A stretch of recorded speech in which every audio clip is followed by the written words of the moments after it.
Are you listening? Damn.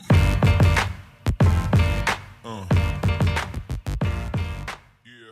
Welcome to the James Skrmetta Show podcast. A lot to talk about, a lot to get into here today. Thank you for joining me. If you're watching on the YouTubes, seeing my face, I appreciate it. If you are listening, if your phone is in the cup holder, if you've got it Bluetooth to the speakers on your ride to work, however you are doing it, thank you for being here with me. We have a couple stories today. We're going to get into them quick. I'm recording this late, so the only way I can get it out early in the morning is by just pumping through these stories so I can edit it and get it up in there, get it in the roll. So let's get this first story. Cardi B. This is a tough one because I love Cardi B. I was one of the first people in the world to become a Cardi B fan. I was a Cardi B fan when it was still cool to be a Beyonce fan. That's how long ago I was a Cardi B fan.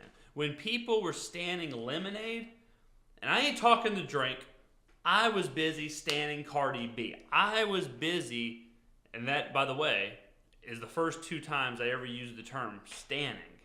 So I feel really hip and really cool. I like that. But Cardi B, so video came out of her talking about when she was younger, or when she was a Skrmetta, when she was in her stripping days, or as I like to call it, dancing days, that she used to ask guys if they would like to have sex with her. The guys would be like, okay, sounds dope. They'd go back to the hotel room, she'd drug them, and then rob them. We've all been there. And so now Cardi's taking a little bit of heat for it, but she had an airtight reason behind why she used to do that. She had an airtight reason.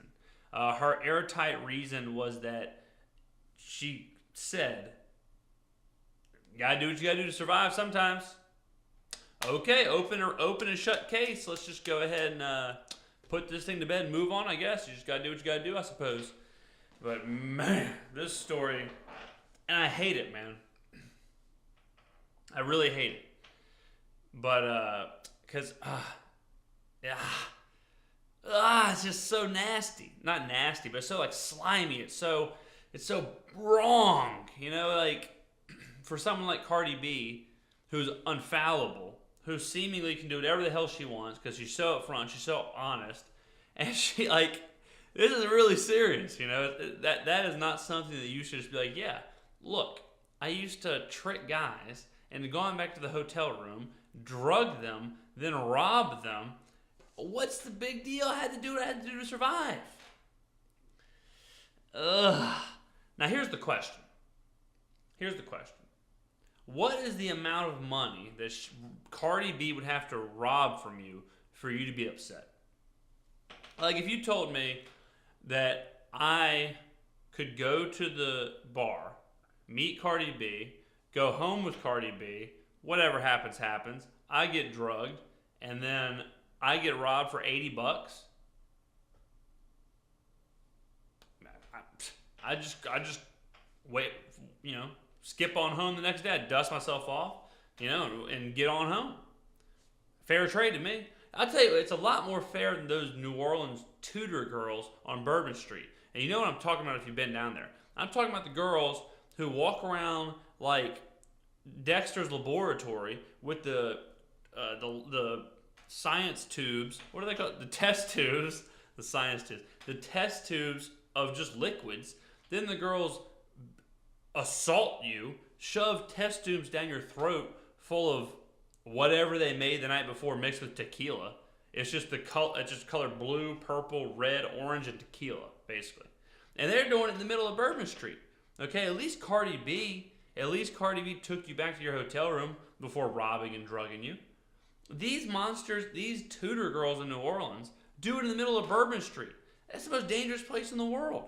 Trust me, you'd much rather get drugged and robbed in a Holiday Inn than in the middle of Bourbon Street. And now you might say, well, James, they're not robbing you, they're just giving you shots. They are robbing me. The shots are $12 a shot, and I have no clue of what's in them. It's literally a test tube, which is what, maybe 3 ounces, probably not even 3 ounces, and it's just a color. And she's like, yeah, that's that one's vodka and pink lemonade, and it's green. And you're sitting here like, I don't think it is. I don't think it is.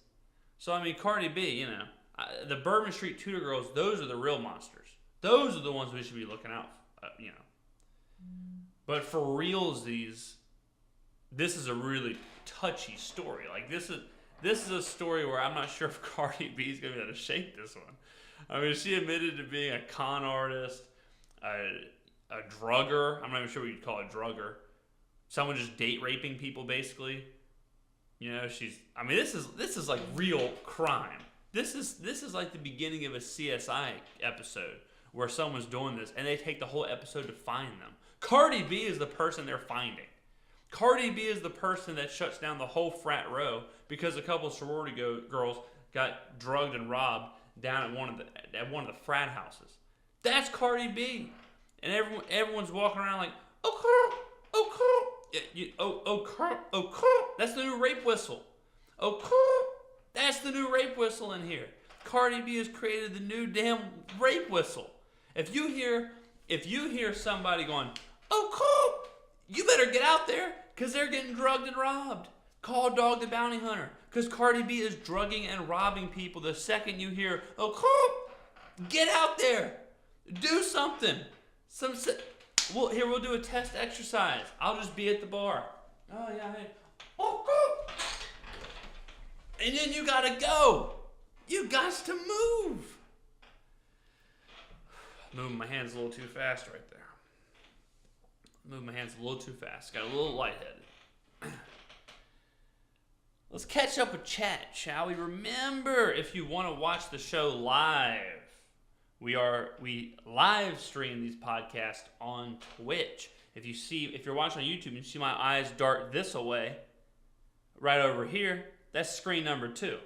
Because we got 2 screens because we're a high level production. So I look over to screen number, right here I'm looking at screen number 1. You're number 1. Then I move over to screen number 2.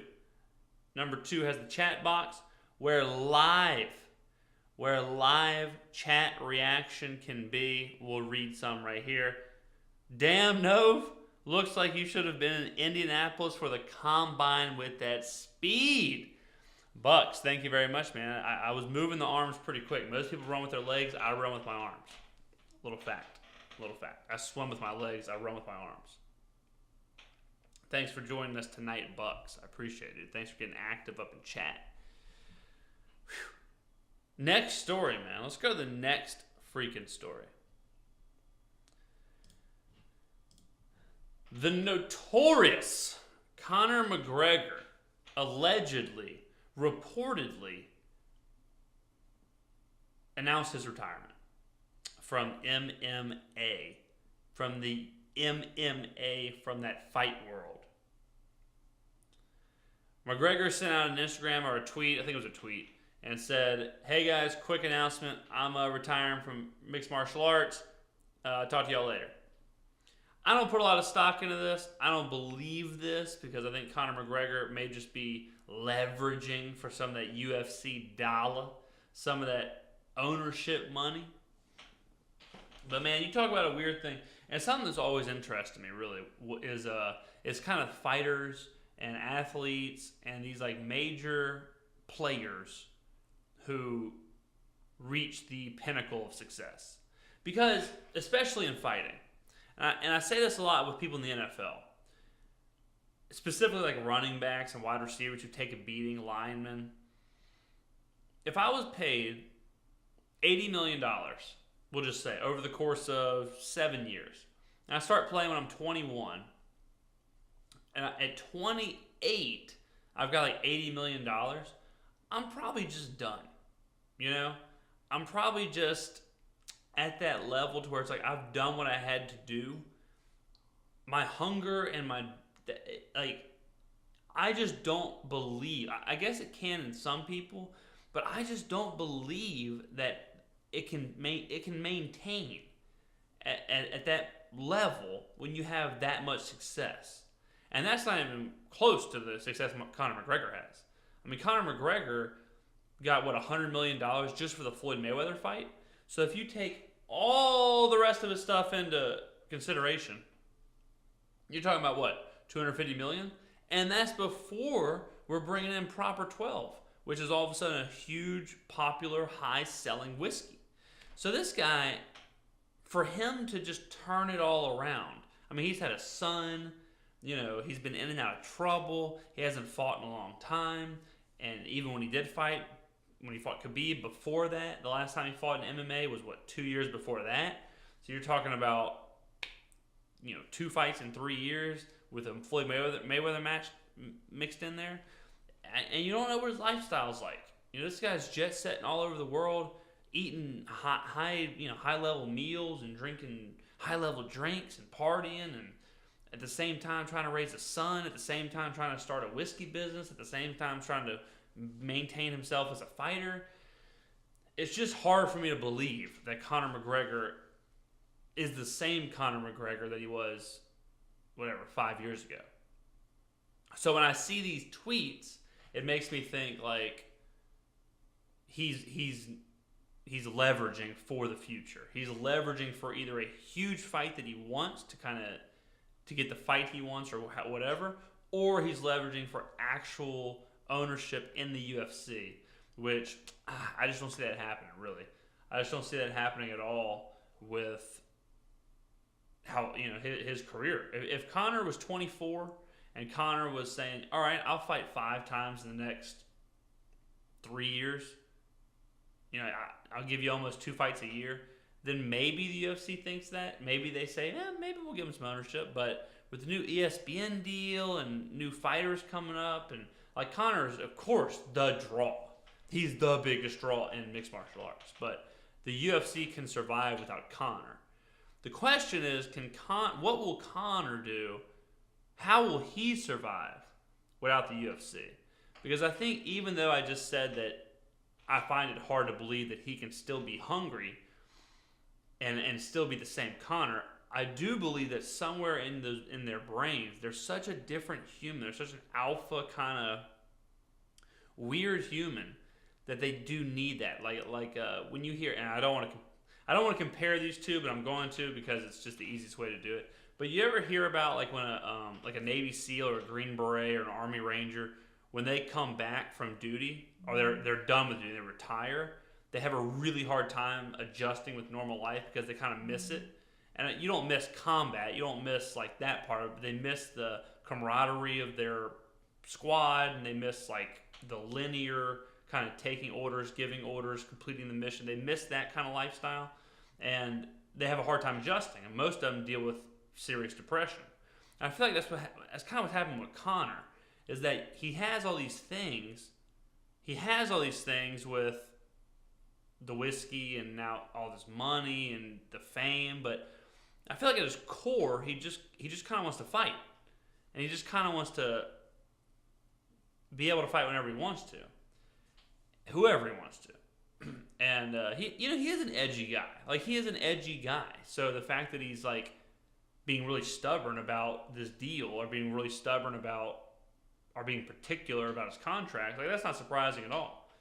And I don't know Conor McGregor. You know, his personality he may be in a weird time in his life. He just, like today, there was breaking news that they're the Irish government or whatever is investigating a sexual assault claim against him. So, and we know he's been in some legal trouble before this. He was just arrested in Miami. We covered that on the show. So,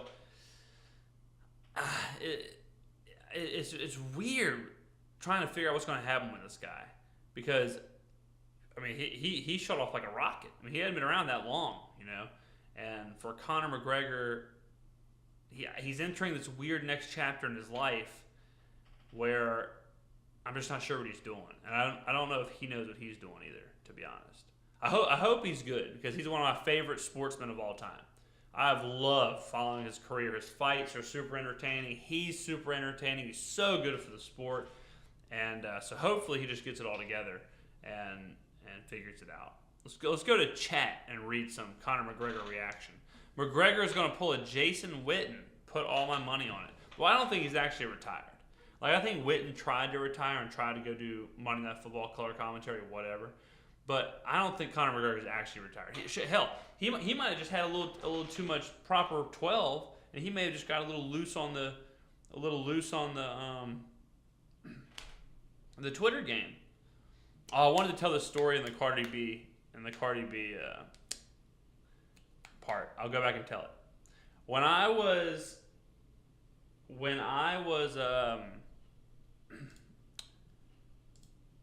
so you know how Cardi said that you gotta do whatever you gotta do to survive? So let me tell a story when I was in college. So when I was in college, I would work in the summer, and then I would basically stretch that money out the entire year. And usually that didn't work very well. So by about April, March, something like that, I was really, really, really broke. I mean, I'm talking like $5 in the account for like a month. Really broke. Like scrapping quarters to buy, like scrapping quarters together to go to like 25-cent whiskey. Like, broke. I remember one time I was so broke. I had like, seriously, we're talking like 40 cents on my bank account. And I went to the dollar store, and man, I can remember this like so vividly. I can tell you exactly like where I parked, exactly where I was. And I went to this dollar store, and I was gonna buy. I had like some cash on me for whatever reason. And I forgot what I was gonna buy though. I was gonna buy like. I think I was gonna buy like some food, like rice or something, some really cheap food. And I was gonna buy like a box of rice. And so I was in there, and I was like, oh damn, I don't have any measurement cups. I don't have anything to like scoop the rice out with, or like measure the rice or whatever. So I remember thinking, I was in the dollar store. I remember thinking, I could just steal these cups. I had them in my hand. And this is back before there was cameras everywhere, and we're in rural Mississippi. And so I'm thinking, if I just slide these cups in my shorts, no one will ever know that I took these cups. And I'll have these cups. And I remember standing in that store, looking at the cups. It was just me in the store.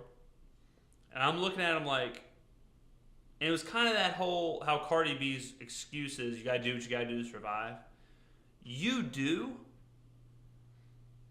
But at some point, you come face to face like with your ethical like parallel. Like the only person you're having a conversation with in that situation is you, and you're trying to decide your own ethical code, your own moral guidelines, like where exactly the buck stops.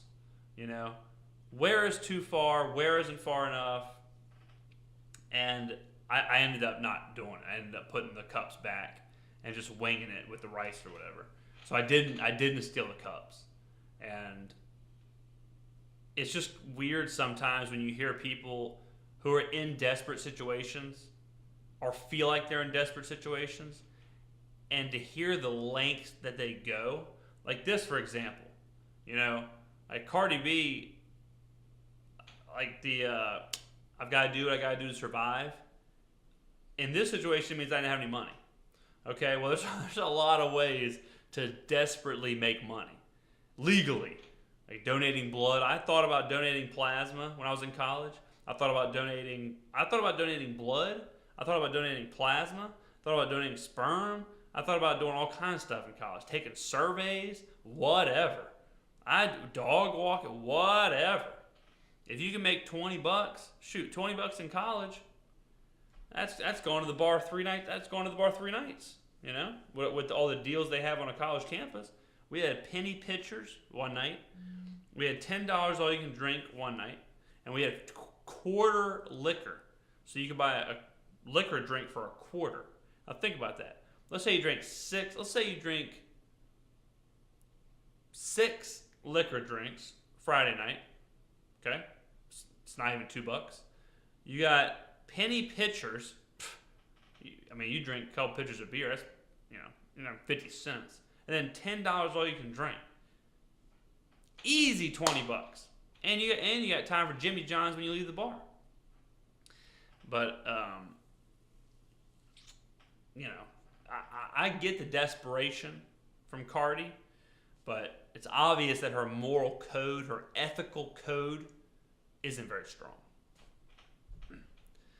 Reading some chat. Burley D, what's happening, man? How the hell are you doing? Back in the Conor McGregor talk from Bucks. For all we know, he's probably sitting on a contract extension with the UFC. Probably, man. There's no telling. There's really no telling. I know he signed a big fight deal with the UFC before the Khabib thing, where he had I think 6 fights or something crazy. So, you never know with this ESPN Plus, how all UFC is now on the ESPN Plus. He might be thinking I'm not getting pay-per-view money anymore. Screw this. I'm not fighting for whatever ESPN Plus money. I want that pay-per-view money. I want that big money.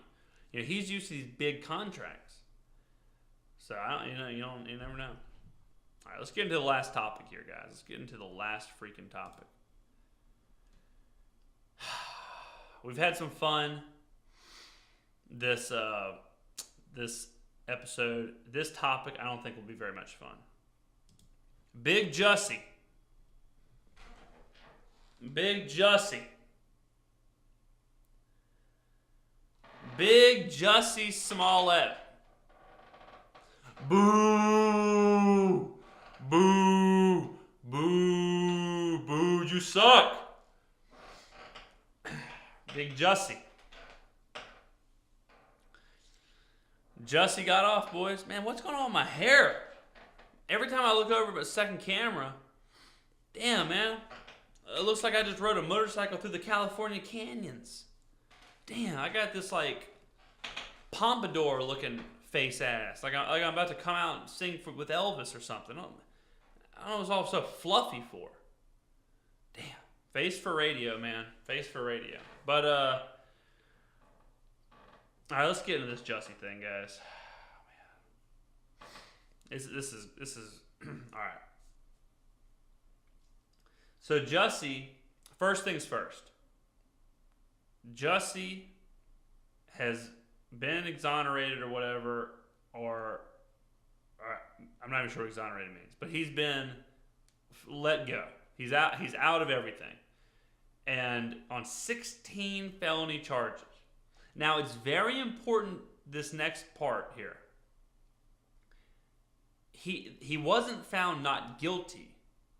He wasn't freed because he was in the right. He wasn't freed because he's innocent.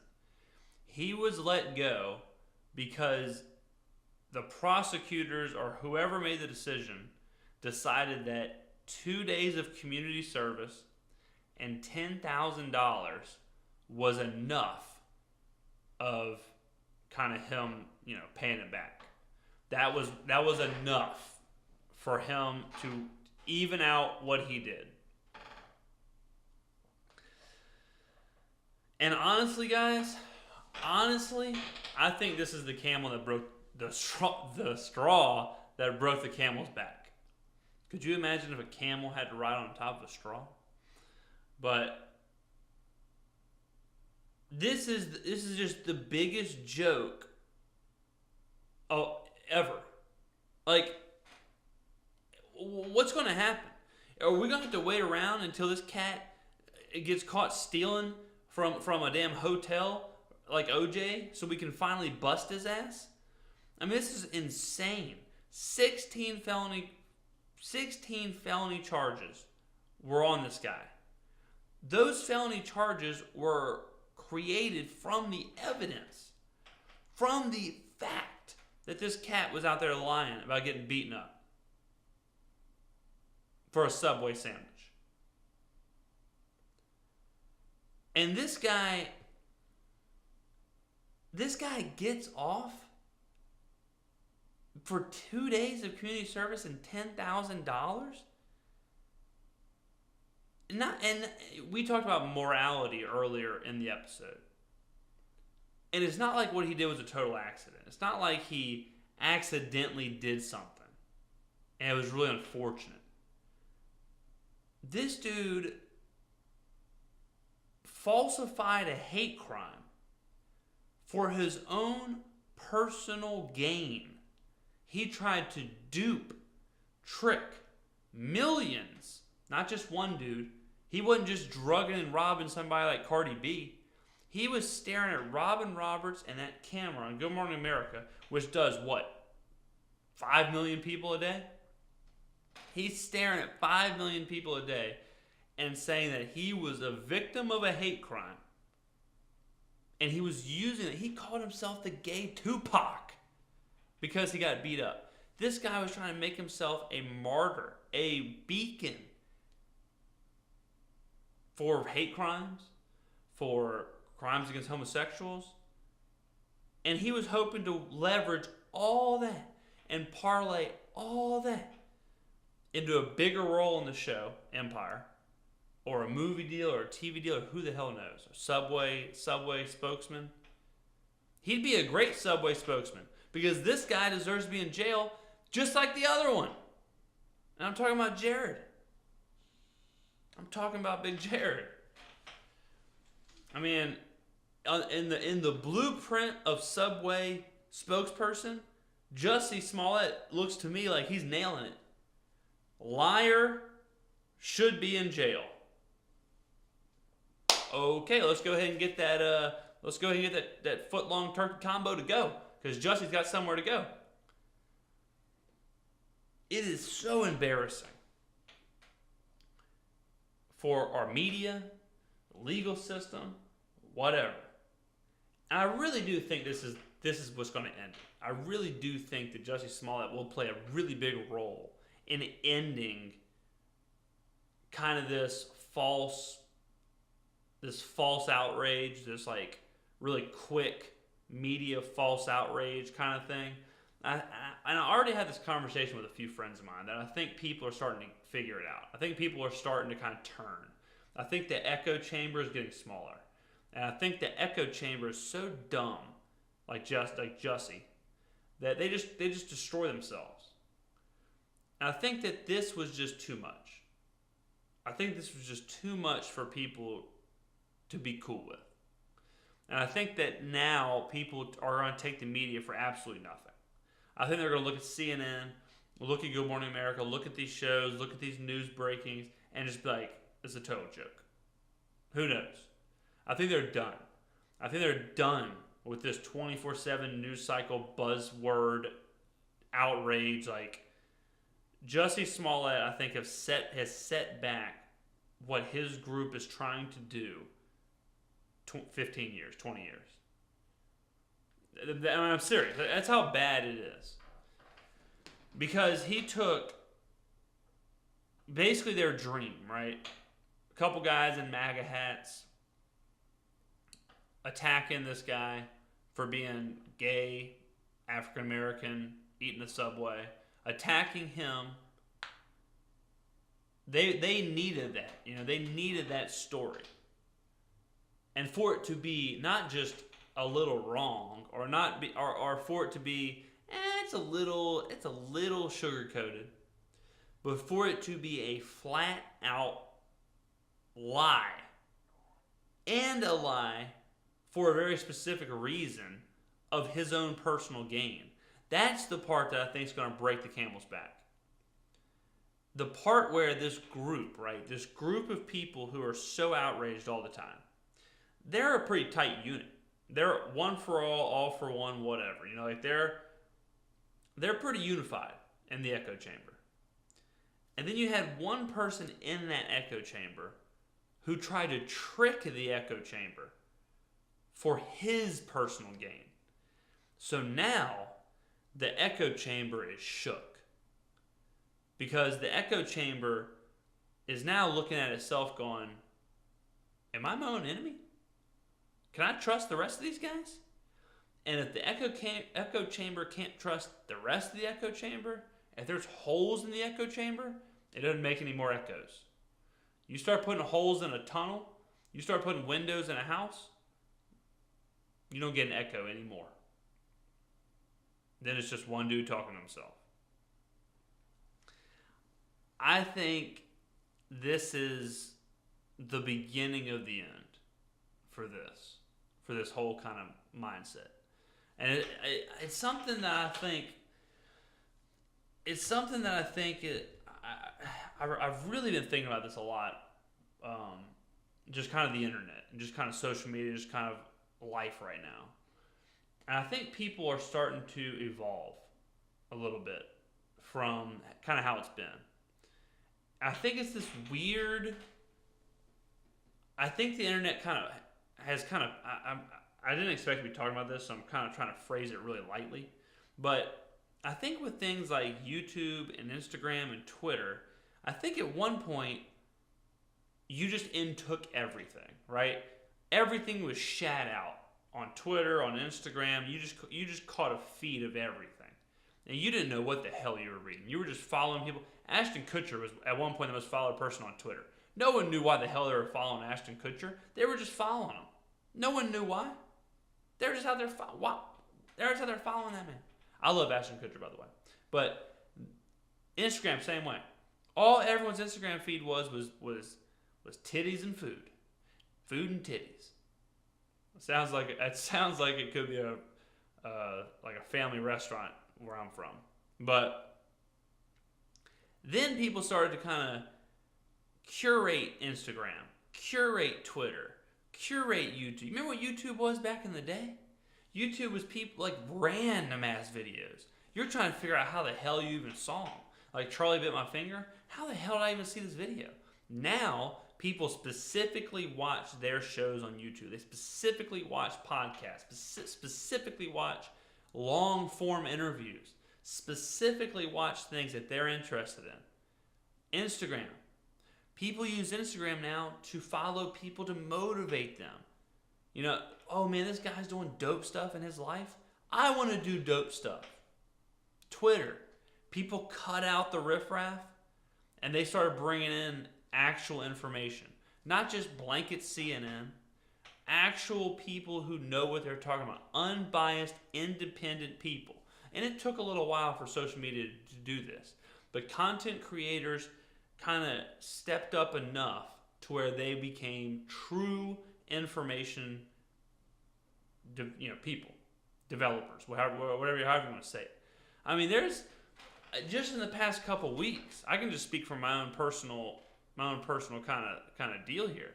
But I was listening to a podcast, a long form podcast with a guy named Jocko Willink, and he's an ex-Navy SEAL guy, and I'm pretty sure he's a SEAL. I hope he was. I don't want to get that wrong, and he was posting all this stuff on Instagram about waking up at like 4:30, 5 a.m., getting to the gym, living your life more proactive, living your life better.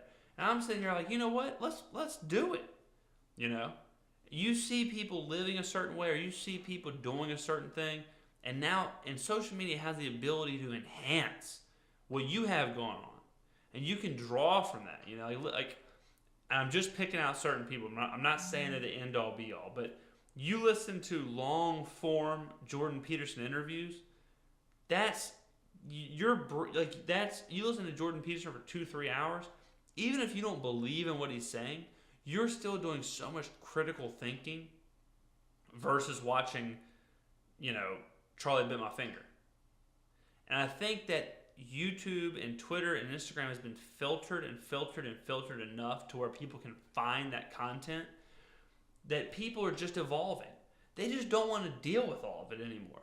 They don't want to deal with Jussie Smollett. They're too busy boosting their own life.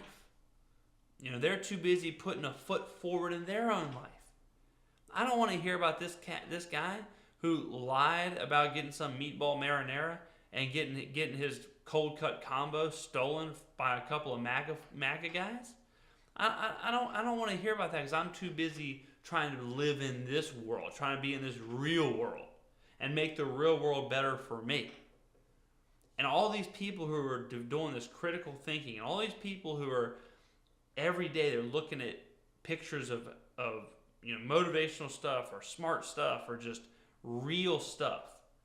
Those people are slowly evolving really far away from this 24-hour buzzword, lowest common denominator media that you're getting. And I think people are smarter than they think they are. And I think that's why you're seeing movies and TV shows being longer and longer and longer. Take Game of Thrones, for example. Game of Thrones is a super complex, incredibly long story. It is very comparable, if not more complicated and more intense, of a story and plot and narrative than works by Stephen King or works by great authors of the old, like Mark Twain or whoever. Following, and now think about it, if I told you to read every one of J.R.R. Tolkien's books, read them all, how long would it take you? A couple weeks? Minimum? People watch the entire Game of Thrones series and know every character, their backstory, their lore, who their mom was, who their dad was, who their kids are, how they died, where they grew up, what school they went to, and they binge it in a week. People are ingesting so much information. Think about people like phones. Yeah, you can play Candy Crush all day. Yeah, you can get on Snapchat or just text or whatever. But you can also Google stuff almost like an encyclopedia. I do it all the time. Where I'll sit here and I'll just Google things I want to know the information to. I want to know facts about. And then all of a sudden I get on a rabbit hole, and next thing you know, I'm basically reading from an encyclopedia of just information. And then boom, you're learning. You're here. And what are people doing when they're in the car? They're listening to podcasts most of the time, or audiobooks. And it's this long form, this new kind of media. And I think this new media is pushing out this old media. And Jussie Smollett might just be the last real king of that old media, where it's like, look, information, hurry, quick, make an irrational decision. Buzzword, buzzword, buzzword, anger. That's kind of the old way of doing it. Clickbaity titles, stuff like that. 10 years ago, you didn't see anything about clickbait. Now, people are sniffing out clickbait left and damn right. 5 years ago, every title had OMFG in it, 20 exclamation marks. Every title was in all caps. Nowadays, people are wising up to it. They're evolving. And so I think we're watching one of the first true evolutions of media, of social media, this new media, this digital media. And I think Big Jussie, Subway spokesperson number 2, the sequel, is the face of that. And I can't think of a better face for a dying medium and an outdated medium, and a better face for the lowest common denominator than this idiot right here. Woo! Man, I felt good. Good show right there, guys. Thank you very much for listening. Thank you for watching. If you stuck through this, thank you for hanging out live. We have some people in chat doing their damn thing, getting involved. I appreciate that a lot. Some really fun topics, man. I'm glad we can get back to pushing out some strong content there. Have some other projects we're working on, and hopefully some things will grow out of those. We're always pushing the buttons, knocking on the doors, and hoping people open up. So thank you guys for listening. This has been the James Skrmetta Show.